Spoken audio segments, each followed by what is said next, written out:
Welcome to the Living Your Greatness podcast. I am your host, Ben Mummy. The purpose of the podcast is to inspire millions of people across the world to achieve greatness and enhance their overall personal well-being. Living Your Greatness is becoming the go-to resource that CEOs, elite athletes, professional coaches, and entrepreneurs rely on to upgrade themselves. The podcast helps you master the best of what other people have already figured out. So I gladly invite you to sit back, relax, and enjoy tuning in to today's episode.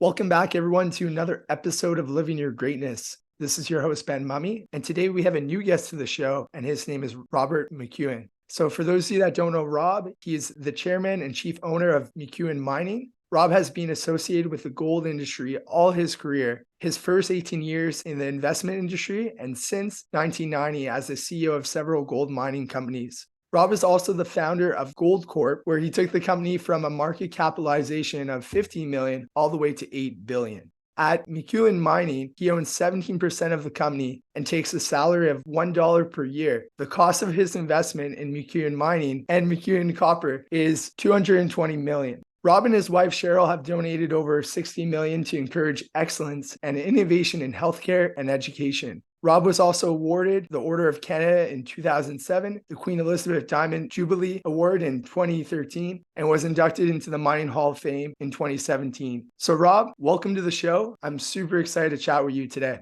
Glad to be on, Ben. Thank you. Awesome, Rob. Let's kind of get kicking here. Tell us a little bit about yourself. Where did you spend your formative years growing up? And what inspired you to become a world-class mining entrepreneur, a high-profile investor and corporate strategist, and a philanthropist in healthcare and education? Well, I just popped out of the womb, and that's what I knew I was going to be. Not really. I grew up just outside of Toronto to the west, a town called Port Credit, and went to school there, and then went to school up in Aurora, boarding school. And then went to Western, did an undergraduate in economics, and to York and did an MBA. And in between worked at Merrill Lynch and also in other investment firms. Oh, and spent a year in Europe along that period. What inspired me to become a mining entrepreneur? Well, that evolved. From age 7 to 17, I knew exactly what I was going to be, and that was an architect. In my last year of high school, let's say I wasn't as diligent as I might have been when it came to studies. And I looked at my average and I looked at the entrance requirements for architecture, and the two didn't match. So I thought, oh, what am I going to do next? My father was in business, so I said, well, I guess go into economics, see where that leads me. And things happened along the way. I treated life very much like a smorgasbord. I went around, or a buffet. I was curious about experiences and tried all sorts of them. But I really didn't want any responsibility. And in my, I wanted to be this free spirit.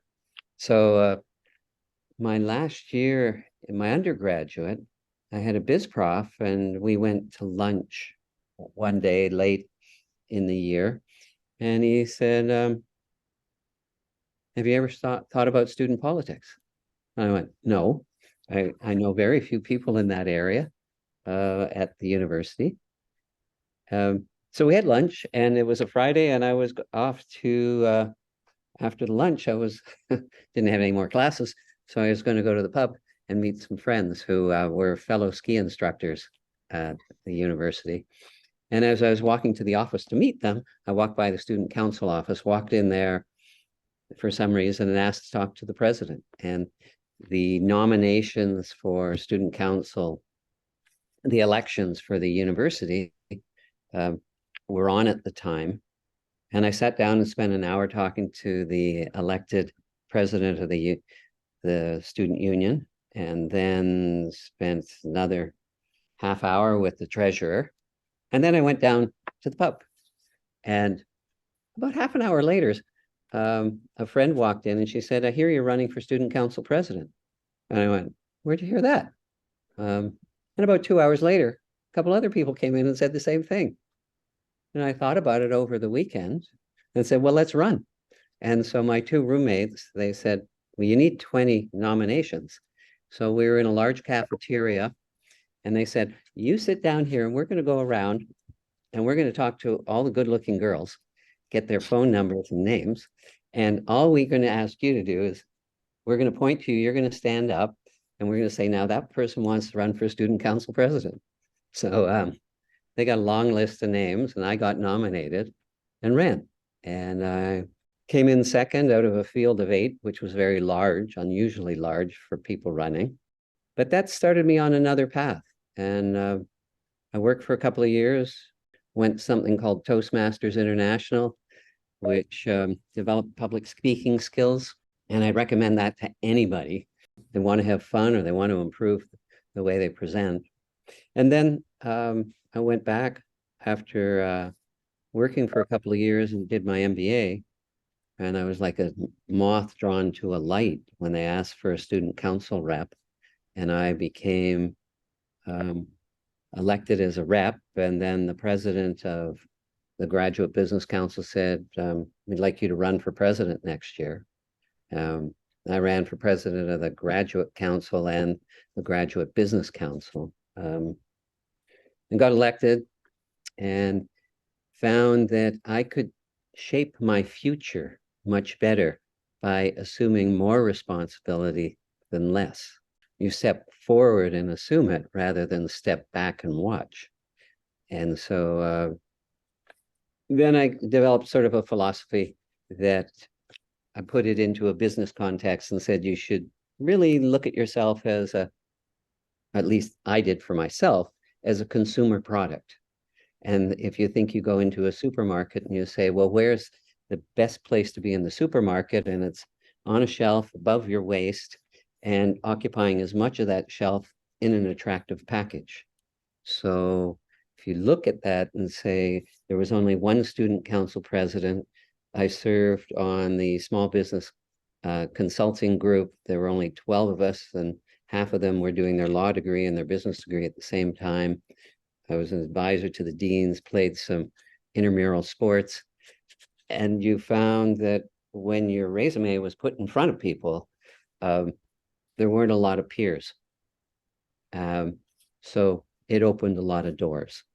And ever since then, I'd say that's been one approach to looking at the world, is how do you present yourself well to the world? And I'd say I used to do a lot of competitive water skiing. And it was an obscure part of water skiing. It was kite flying. You go up behind a boat and you do sort of gymnastics in the air for doing trick runs, they call it. And you also have a slalom course in the air rather than on the water.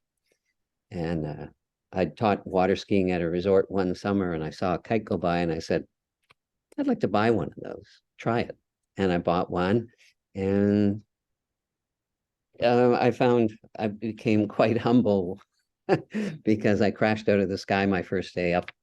And so I approached it a little slowly, but there was a competition in Toronto at the end of the summer at the Canadian National Exhibition, and I went in it, did a few things, and 2 of the best flyers in North America came along and said, would you like to fly with us next year? And I said, sure. So I went. I'm probably covering too much ground with this, but they said, well, next year came along and they said, first competition, what are you going to do? And I said, well, I'm going to do these 3 tricks. And they said, that's all. I said, well, that's all I have right now. And they took me and a kite, and we tied the frame of a kite, which is aluminum, up in a tree. And for about 2 hours, they showed me a number of tricks and said, now, when you go up, do the tricks you know, and then try some of the ones we just showed you. So I went up, did my tricks, saw I had some time because you had a fixed amount of time to do all this. And you're doing above and below the bar. So I did my tricks, they worked. I tried the first one they showed me, and it was a little rough, but it worked. And then I said, I still have more time. I tried another one, and it worked. And I still had more time. So I said, all right, I'm going to do the one that will drop me out of the sky. I'm certain it's going to drop me out of the sky. And you do an inverted layout and hang by your toes.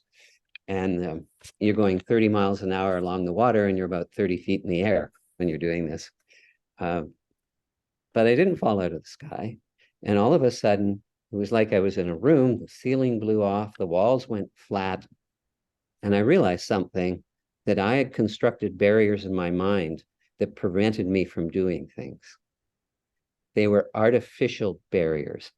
And this exercise allowed me to break those barriers down and realize that I should be looking for barriers just to break down wherever I am in life. And that was a very, very powerful moment. And I've searched for experiences like that as I've continued through life. And there was one person I noticed in my one to cover, but my father was a great inspiration and showed me something I think a lot of people don't have the opportunity to see. He came out of high school when World War II was on. He was 17, and he and a buddy decided everybody was going off to war and they should go off to war. So he applied to the Canadian Army, and they said, "You're too young. You have to be 18. So they, undeterred, they decided they were going to go over to England, which they did, and applied for the Royal Air Force, got accepted because they lied about their age. He went there, he got his wings, and then they said they had too many pilots. So he went off to India and Burma in the military, officer training, and over there he contracted polio 3 times. There was a shortage of vaccines. And he was shipped home in an iron lung. And when he got to the Veterans Hospital, they said, okay, you're a quadriplegic. You're going to be in bed for the rest of your life. He was 19 years old. My grandfather happened to be a surgeon. And the doctors at the Veterans Hospital said, your legs are going to go gangrene, and we should cut them off now. And you'll be in bed for the rest of your life. And as I said, my grandfather said, I don't think that's a good idea. My dad wanted to be a doctor like his father. And my grandfather said, you're not going to be able to do the rounds. And he said, well, if they're not going to cut my legs off, I'm not going to stay in bed. And he traveled. The only continent he didn't go on was Antarctica. He went down in the mines in South Africa. He was an investor. Flew a helicopter through the Arctic, loved life. But the thing he taught me was, every time I look at a problem, I think it does not compare to what he faced. So, get over it and push on.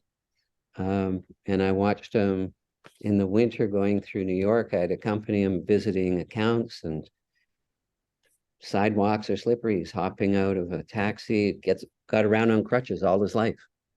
And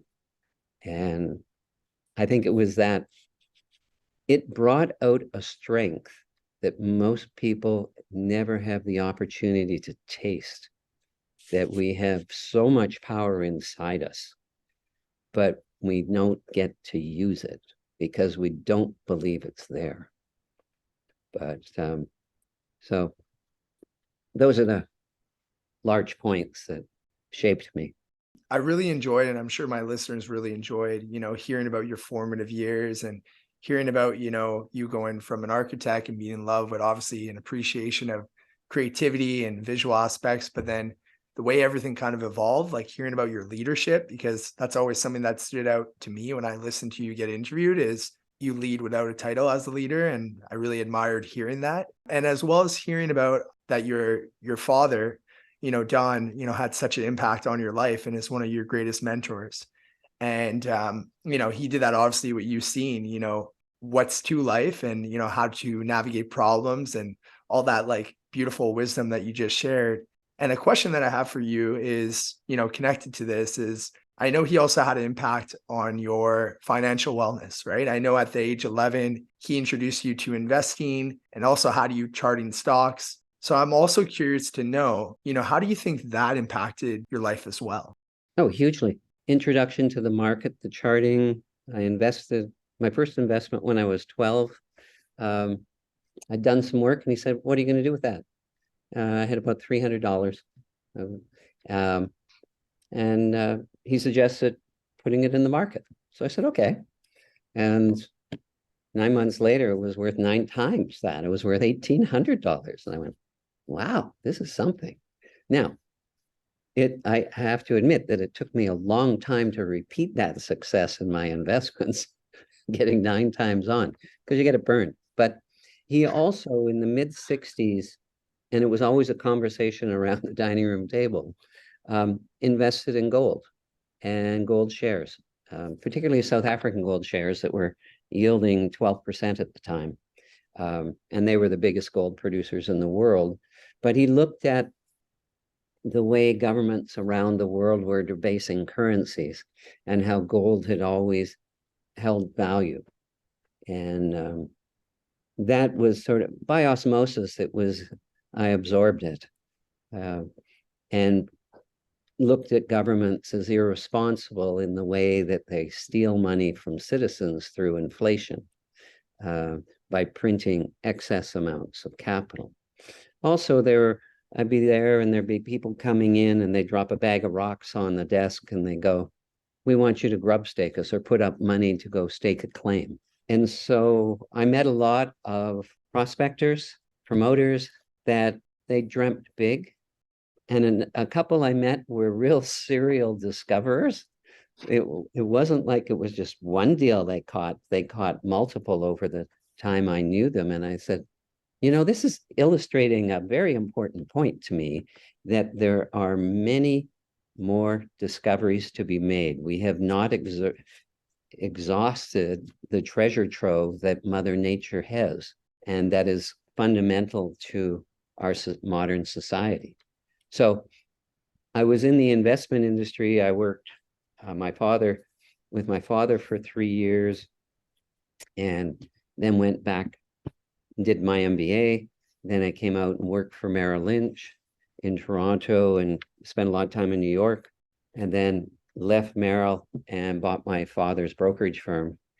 And there I was, at one point, I took a company I controlled, a closed-end investment company, and I was watching a number of mining companies and decided to jump into a hostile takeover battle as what is called a white knight, and that is supporting management. I ended up winning that, but then the loser took us to court, said I had locked up 51% of the vote, and he didn't think that was right. So he wanted to take a very aggressive approach. He might have pulled out of the US and said, let's attack everybody. So I was getting calls from directors of my company, and they're saying, I'm playing golf. I'm on the 9th hole, and someone just served me with a warrant, a writ. And they told me, if you follow this kid, you're going to lose all your money. And another director is pulling into his drive. I got out of his car, and a guy came up and gave him a notice. And they're all going on and on and on. And I said, look, we offered more money. We haven't done anything illegal. And we ultimately, it went to court, and the other side lost. And then you look at the mining industry, and I assumed, well, I'm a financial guy. I've spent all my time looking at mining properties and that, but I'm not a miner. I'm not a geologist. I bought control of the company, and I said, well, we'll go this way. And then I found some of the guys in the company that I bought just weren't approaching it properly. So I removed all of them, all the senior management, within a year of buying control. And then looked at mining, and I said, why are we doing it that way? Because I didn't understand. I was trying to understand the industry, learn about it. They said, well, we've always done it that way. And I said, that was like waving a red flag at a bull. I just said, no, I'm not going to accept that. And then and I looked at, and I did work one summer after first year university. I went up to Sudbury and worked for International Nickel Underground as a miner. And I thought, wow, this is sort of a primitive industry. They offered me a scholarship, and I said, no, thanks. I've already got my future looked after. Mining's not part of my future. And I find it very ironic that I ended up in the industry a number of years later, and tasted a bit of success in it. But it was looking at mining and saying, well, we should be looking outside the industry for alternatives. And I'd say one thing that probably told me the biggest gold mine in the world doesn't exist in the ground, but exists between our two ears and everybody's ears.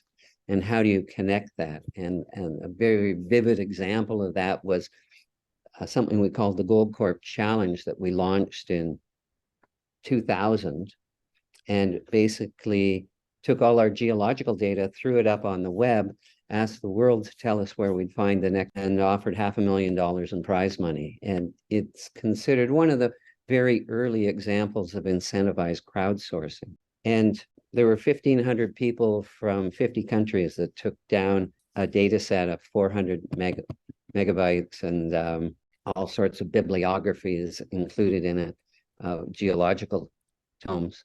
It was something that shocked the industry because you don't normally give away your geological data for free without any restrictions on the receivers.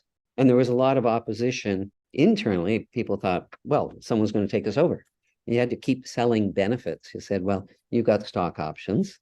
And if we're taken over, you're going to see a rise in value there because it's always done at a premium. If we make a big discovery with the help of all the inputs, then you're here working as heading up this discovery, and that's going to help your career. And I said, someone's going to buy all the land around us. Come on, we've got lots of land there. We don't have to worry about that. So anyhow, we found about $3 billion worth of gold, and Goldcorp got launched. It just before that, the mine that I bought it was high cost. It had been going since the late 40s. It had a bad record of labor relations. And most people looked at it and said, this is at the end of its life. I looked at it and went, it's right next door to a very rich mine. It had been a profitable mine before. It had been starved of exploration dollars. Think of that as the R&D of the mining industry. So let's put some money in exploration. And we allocated $10 million to exploration. And about 3 months later, my head of exploration came back and said, Rob, I think we have something you might like. And I said, what's that? He said, we have 9 drill holes, and the average concentration of gold in each of those drill holes is 30 times what we're mining. It was 9 ounces per ton as opposed to 1/3 of an ounce. And it's over an average of 8 feet. And at that point, our stock just took off like a rocket. It just was roaring into the stratosphere. And it didn't stop.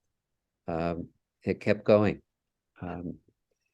And one of the things that I thought was contributed to that was coming from another industry with some knowledge of the industry I'm coming into, but not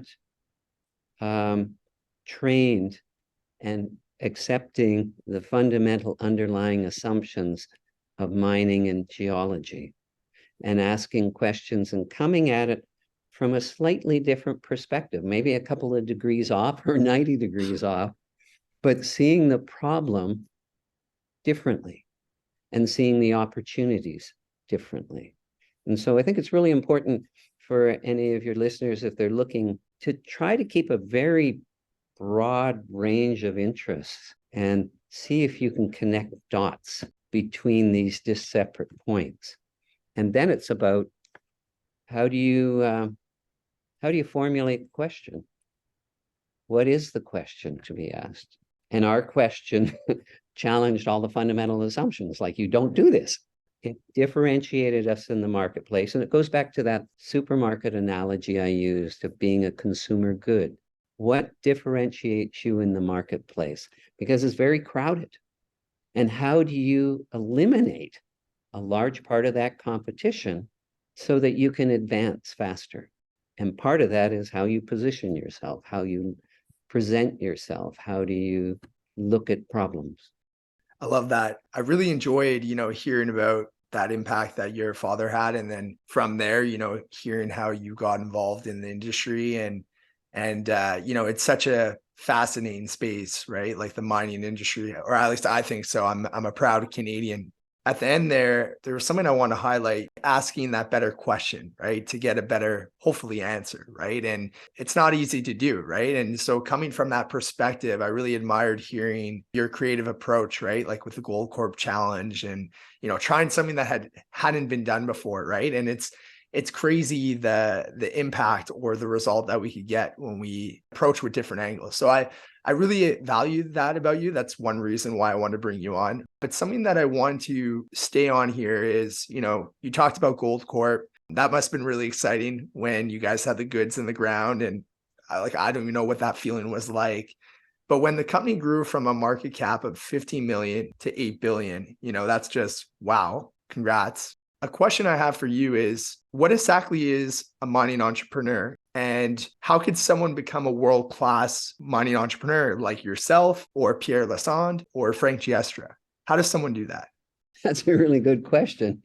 I've never tried to go back in there. In case of Pierre Lassonde and Seymour Schulich building Franco-Nevada, they took a concept that was in the oil and gas industry, royalties, sort of basically taking a piece of the top line or your revenue and building a company based on that. They had a property in Nevada, which they sold to Barrick, and the Gold Strike property, and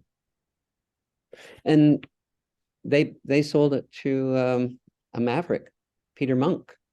And Monk was ambitious and hungry to build.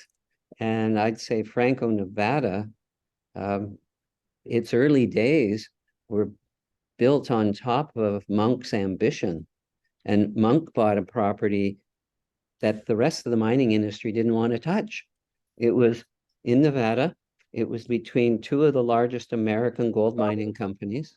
They were mining what's called open pit, like digging a hole from surface and going down rather than underground mine. And he paid $60 million, and everybody thought that was an outrageous price to pay for it. This didn't have any resources or gold that could be processed by the open pit methods that were used or treatment. But there was some gold down below that was quite rich, but it was chemically complex. So they left it. Well, this little thing he bought for 60 million has produced over 40 million ounces of gold. And Monk went on building, and the revenue as Monk, I remember the first time he said, we're going to produce 100,000 ounces a year. And then the next year he'd be at an investor conference with a physical model of the mine. And he said, now we're going to do 200,000 ounces. And then a year or two later, we've just expanded it again to 400. And eventually they're producing 1 million ounces of gold a year. And Franco-Nevada is taking 1 or 2% of the revenue right off the top. And so they built a company that I remember Pierre telling me each of their employees was, if you divided the number of employees into their revenue, was generating $3-4 million a year. They had a very small staff. They didn't have to worry about HR or unions or environmental or government or any. It's just right off the top. And they perfected that model and went around buying. They'd raise money. They'd wait for the market to go down.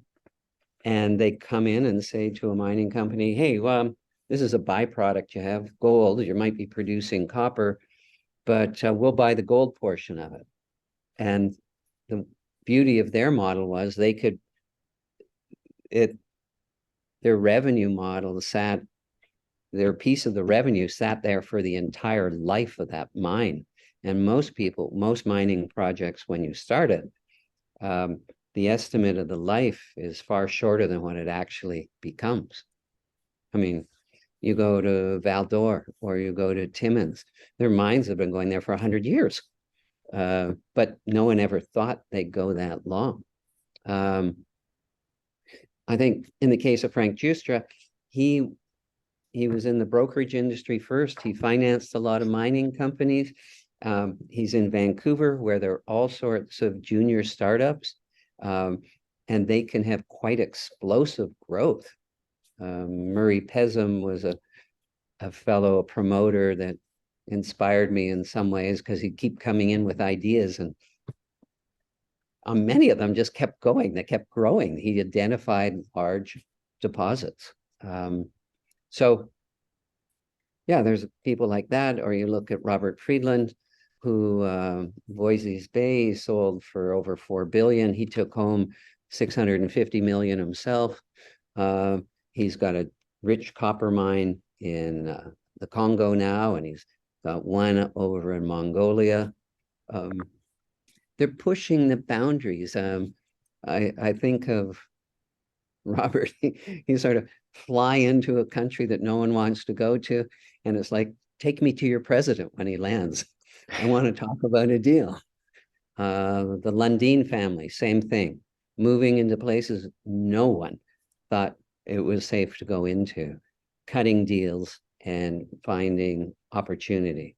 So it's often looking where most people have concluded there's no value, and looking a little harder and deeper, and maybe imagining. You look at the environment. I can think of Red Lake, where our mine was, and there was a gold rush in then the 20s. There was a gold rush right after the Second World War. The third gold rush was started by our discovery at Red Lake back in when we had the Goldcorp challenge. And then more recently, there's a company called Great Bear that I bought an interest in, and it's the fourth gold rush up there. And I said to our former geologist, I said, this discovery was 15 miles away from our property. How come no one figured that one out until now? And some of the big mining companies have been in there earlier, and they just looked at it differently. So in mining, a lot is thought, if you look in the shadow of the head framer, which is the elevator that takes you underground, often there are times it's overlooked. So, and McEwen Mining hasn't moved as smoothly as I wanted it to, but the property we bought in Timmins had a lot of attributes similar to when I bought in Red Lake. It was high cost, short life, not the greatest labor relations, but in a district that has generated a huge amount of gold. So, and it had some high grade nuggets all over that they were like candy to my eyes. I just sort of get attracted to those. Well, there's got to be more there. But we've had floods, fires, and disappointing, not delivering on guidance.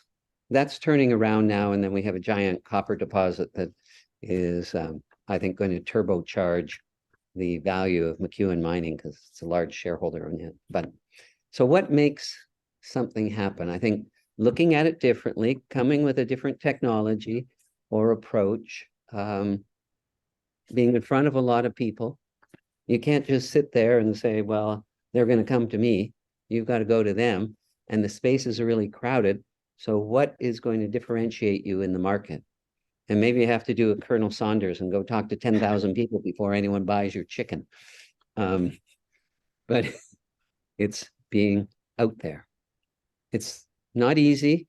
And you do encounter problems every once in a while that seem at times insurmountable. We had a strike at our Red Lake mine, which was the key driver of Goldcorp, a labor strike, and it went for 46 months. I got a death threat out of it. All of our basement and my home, the basement and first floor windows were replaced with bulletproof glass. SWAT team showed up, 15 members of the SWAT team showed up twice at our house, fully armed, body armor. And I remember going I had a directors meeting up in the town where our mine was. And it was in the one summer during the strike. And we were going to have a meeting the next day to tell everybody, particularly the spouses and partners of our mining crew, what we were going to do. How we saw the future. The strike had been in progress at that point about 3 years. And after the meeting, it was late in the evening. It was a nice warm summer night, and I walked out. There's another mine in the town. It was owned by a company called Placer Dome, and they'd built a new head frame or elevator shaft to the underground. And I said, we're going to build one of those one day to deal with our discovery. And I thought, earlier that day, I'd asked the mine manager to drive me by the gate because there was a picket line. And he said, well, I got a new truck and I don't want them to throw a stone at it, chip the paint on my truck. I thought that was a pretty feeble reason not to drive by. So I thought, okay, it's 11 o'clock at night. I'm just going to walk down the road, go to the picket line. And then I'm walking down there and I'm thinking of the death threat and that. And I'm going, are they going to kill me? No. Are they going to beat me up and leave me in the ditch? Yeah, probably not. Are they going to yell at me? Most certainly. Push, maybe. Anyhow, I walk down there and there's a trailer. There's a barrel with a fire burning in it and guys standing across the entrance to the mine. And I walked up and said, hi. And at that point, one of the executives of the union came out of the trailer and said, do you know who this guy is? And I said, well, I'm the guy who has you on strike. And they said, well, what are you doing here? I said, I just want to have a conversation. And they said, do you want a Coke? I said, sure. So for 2 hours, we talked and swatting mosquitoes. And it was really just trying to get across a message. And the next day, we had this meeting in a hall and the union was there trying to stop people from coming in, and then they filmed it. But we ended up, the strike was long. It was hard on everybody. When it was over, the houses hadn't been painted, the cars, there weren't a lot of new cars and trucks. But within a few months of it being over, and it coincided with our Goldcorp challenge, exciting the world to the area, houses were painted, there were new trucks, boats, sleds, flowers and kept lawns. And it was just about the difference in views of the future and how people can get caught in a particular approach. Maybe it's like looking at a mine from a geological standpoint, but people get very fixed, and it's difficult sometimes when organizations promote a certain view. And they're very loud, vocal, and there's history. And how do you start eroding that history, the bad part of the history that stops people from having a conversation?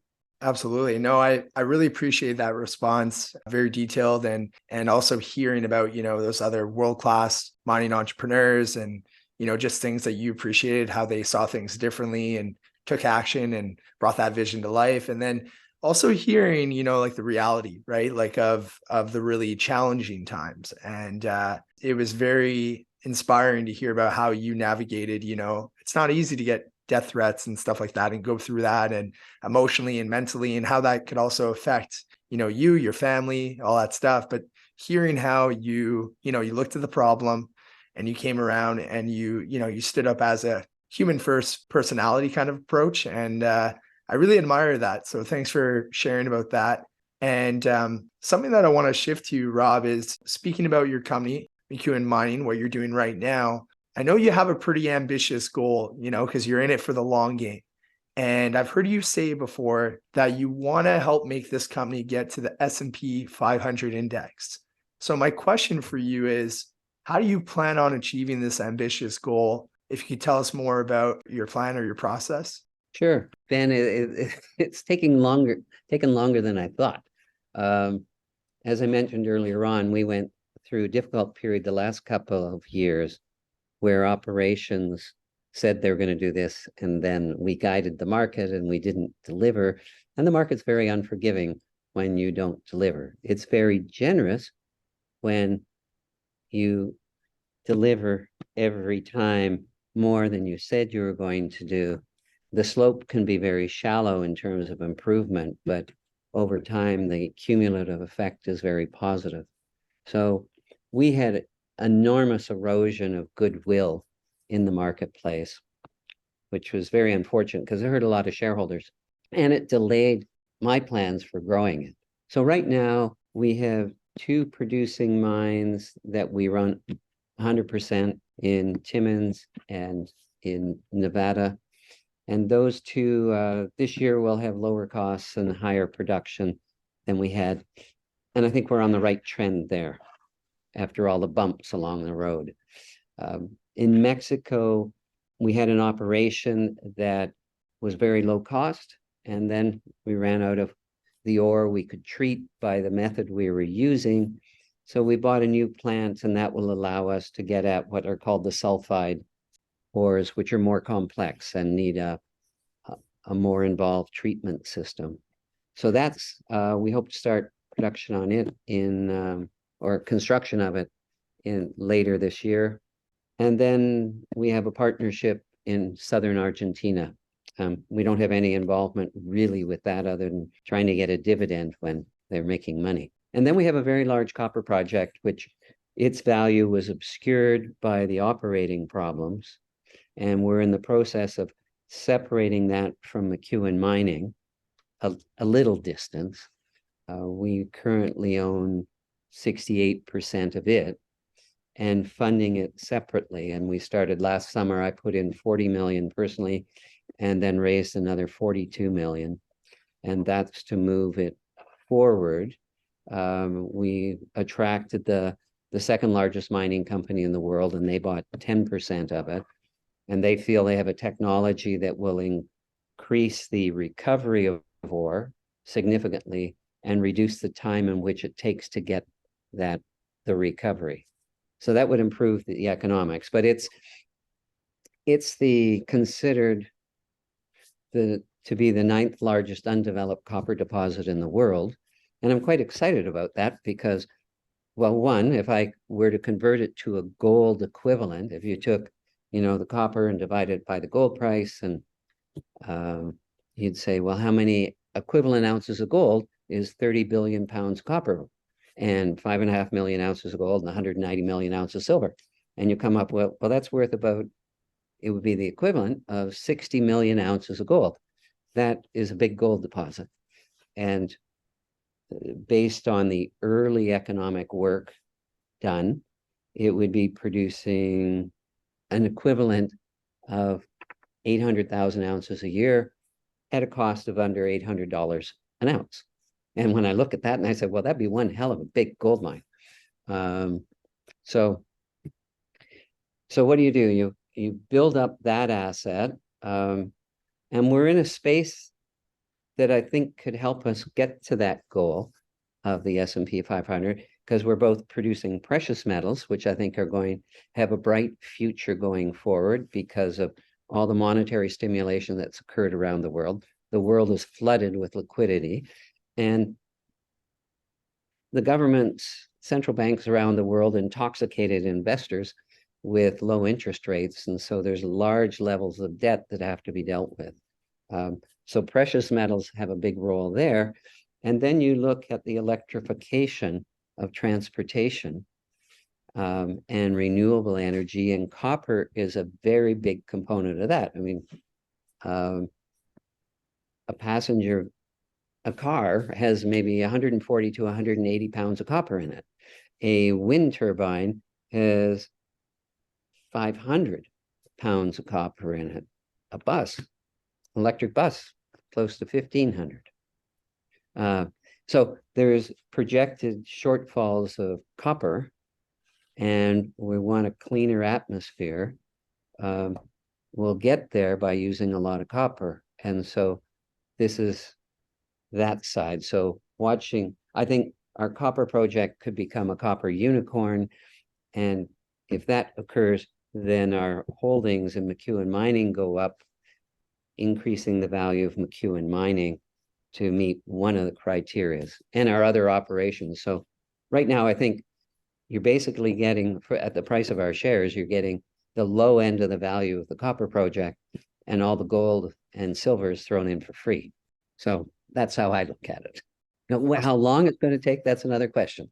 And sometimes the question is not if, it's when, right? So it sounds like you have a very long game approach, and that's something that I value about you. You know, you're not in it for the short-term game, and you're also in it too. You could tell by even part of your answer there that you're also in it to help investors, you know, to create value, you know, a value-based company for them. So I really appreciate that. And something that I want to shift to that I'm really curious to ask you, Rob, is I'm huge on mental models, you know, for making better decisions in investing. And, you know, in case, you know, some listeners aren't really familiar, you know, mental models are important because they help simplify and organize complex information, allowing investors, like I said, to make better decisions. And also mental models help investors identify, you know, biases, as well as make more objective evaluations and investment opportunities. And having a strong understanding of mental models can help investors make more informed and strategic decisions. So the question that I have for you is, what are some mental models from your toolkit that you have used to make more intelligent investment decisions? Visualization, where you want to go. What's it look like? What's it feel like? Does it have a taste? Can you make it real? And then you just keep reminding yourself of where you're going. You just keep repeating, this is where I'm going. I can think of one fellow, Peter Monk, who built Barrick Gold. Peter, early in his career, he started a company called Clairtone that went bankrupt, but it was making stereos and putting it in wooden Swedish furniture, stylish. And then when Clairtone blew up, he went off. They had a receivable in Fiji. He went off over there. Actually, he sent his partner, he said, because he was Jewish and Fiji was Muslim. He thought his partner, who wasn't Jewish, would have a better chance. Anyhow, they took this and built it into a hotel chain, Southern Star, sold it, came back to Canada with a bunch of money in his pocket, had heard the stories from South Africa and how the Europeans didn't like apartheid.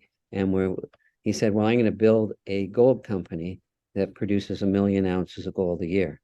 And his first thing was buying a small quarter interest in a mine. So when Clairtone blew up, he had a reputation among some people of being not the person you want to deal with. You're not supposed to go bankrupt, right? And the fellow I worked under at Merrill Lynch, who was like a big brother at times, was head of Merrill at the time. And Peter was going around looking to raise some money. And the Merrill investment banker saying, he's got a great project. So the head of Merrill said, well, I want to meet him. I don't really trust him based on the past. And so he said, what do you want to do? He said, well, Peter said, I'm going to build a company that produces 1 million ounces of gold a year. And he said, well, how are you going to do that? I'm going to build a company that produces 1 million ounces of gold a year. But you only have this much. I'm going to build a company that produces 1 million ounces a year.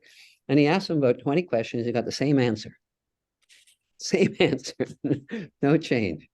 And it was that very tight, narrow focus on what you want to do. And persistence. Just keep at it. And he did build a company that became the largest in the world. And I think it's that type of model that you have to keep at the forefront of your mind of what you're going to do and push away a lot of the distractions that come and interrupt that thought pattern. I love that. I love that. What do you believe separates a good investor from a great investor? That's a really good question. I think you better ask Warren Buffett that. I keep my door open. It was a little closed in the last couple of years because we were fighting fires, but normally just keep it open. I listen to stories. people come in. I like to see them committed financially and mentally. It gives you, by listening to a number of stories, it gives you a flavor of what's going on in the broad market, and the timing. And I found that there's some people that you got to disregard your first impressions. Because they can walk in and you just go, oh, no, I'm not going to talk to this person. There's something about them I don't want to deal with. And I fought myself with that. And I said, no, I'll listen to all of these. And my first impression is this, and I have to turn that off, because there are some people out there that they're diggers, and they're just keep looking and looking, and they find something. And you would ignore it because of the first impressions. All right, great. Rob, as you know, the purpose of this podcast is to inspire millions of people to achieve greatness and enhance their overall personal well-being. So what is your definition of greatness? Well, for me, I'd like to see it on my tombstone that I strive to build. Building in many ways. I mean, can you improve the lives of others through your efforts? Can you take the time that you've invested and the value that you've created? Can you look at your bank account and say, let me see, it's black ink on white paper. Does it have any emotion? You might say, well, look what I've created. But I found if you can put it into areas that could benefit other people, it suddenly has a totally different emotion. It can open doors to worlds you never imagined. I can think of my career as I'm running down a long hallway and it's sloping upwards and there's a door at the end. Well, when we put some serious money into healthcare, it was like a few doors opened along that hallway that weren't there before. Ventured in, and you meet all these very smart people that are working very diligently to keep us all healthy. And the work that they're doing, some of it looks like magic.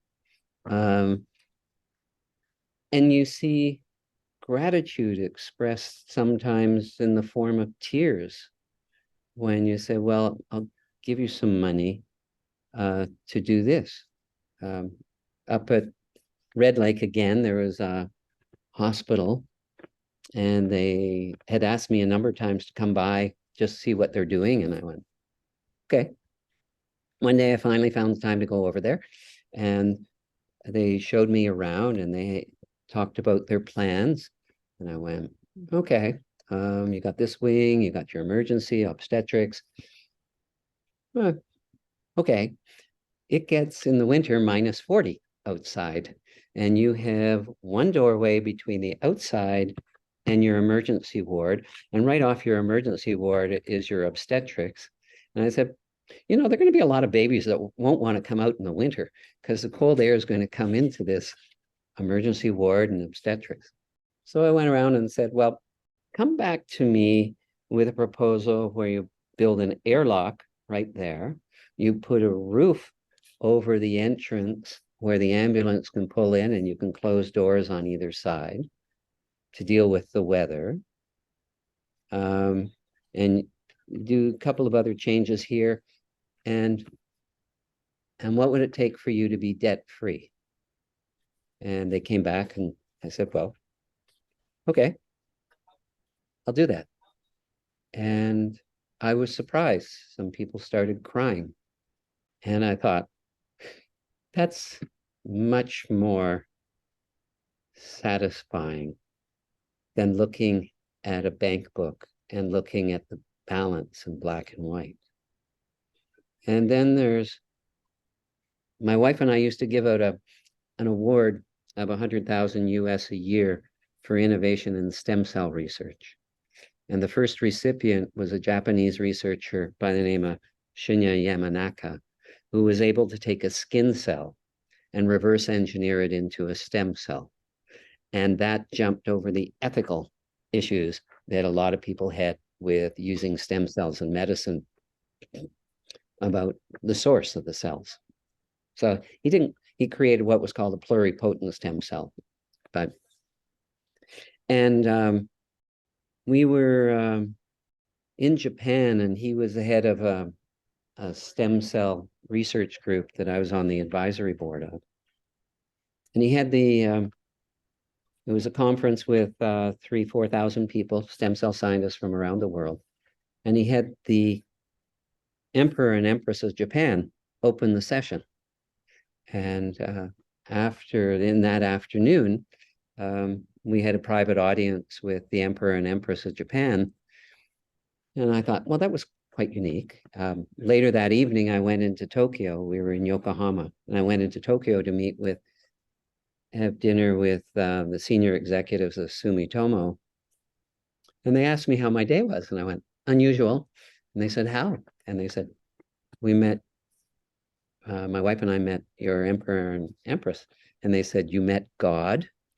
We never see these people. And these were things that, you can plan where you're going, your life, but those were never in my life plan. And these experiences, and so there is a great deal of delight that comes out of that. I just encourage people to, there's so many generous people in the world, but and I'm sure they feel the same way, that it opens another aspect to life, another interest point, another area where you can get absorbed. So if you look at it, mining in Mother Nature has worked out very well for me. And I stay in it because I think I can generate a capital that I can employ in various areas to deliver a larger benefit. I think the research we put into regenerative medicine, the money we funded there, could profoundly change the delivery of healthcare, not only in Canada, but around the world. And we're already seeing some of that right now. So that's a good use of taking what's in the ground and just distributing it in many areas. That's definitely a beautiful answer. Just absolutely beautiful. So thanks a lot for kind of sharing that, like your definition on greatness, but more importantly, how you continue to inspire and give back and share that kind of success with others. So I really appreciate that.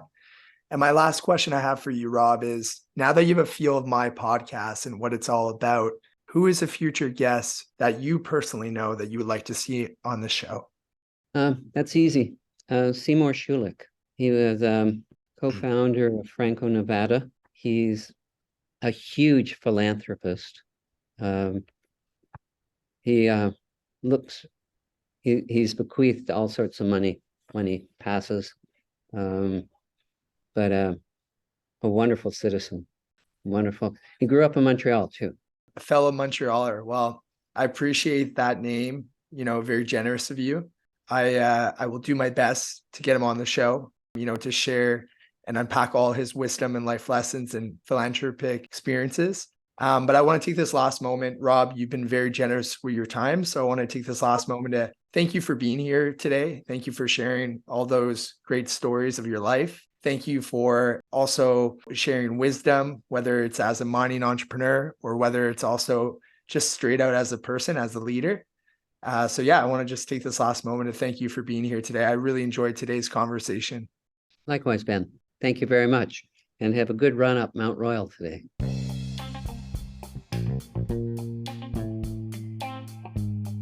Thank you for listening to the Living Your Greatness podcast. If this show has added some value, don't be shy to subscribe, leave a rating, and make a review.